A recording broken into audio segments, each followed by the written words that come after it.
Norway کی Nobel committee نے امن کا نوبل انعام 2022 بیلاروس کے شہری اور روس اور یوکرین کے انسانی حقوق کی تنظیموں کو دینے کا اعلان کیا ہے۔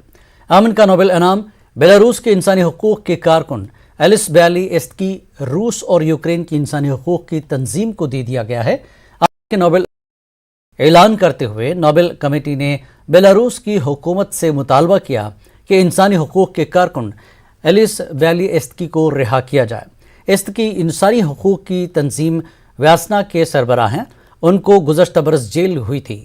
نوبل کمیٹی کے سربراہ نے صحافیوں کو بتایا کہ انہوں نے جنگی جرائم، انسانی حقوق کی خلاف ورزیوں اور طاقت کے غلط استعمال کو دستاویزی شکل دینے کی زبردست کوشش کی۔ نوبل انعام گولڈ میڈل، ایک ڈپلوما اور تقریباً $9 لاکھ پر مشتمل ہوتا ہے۔ ایوارڈ کی باقاعدہ تقریب 10 دسمبر کو اوسلو میں منعقد ہوگی۔ گزشتہ برس امن کا نوبل انعام روس کے صحافیوں کو دیا گیا تھا۔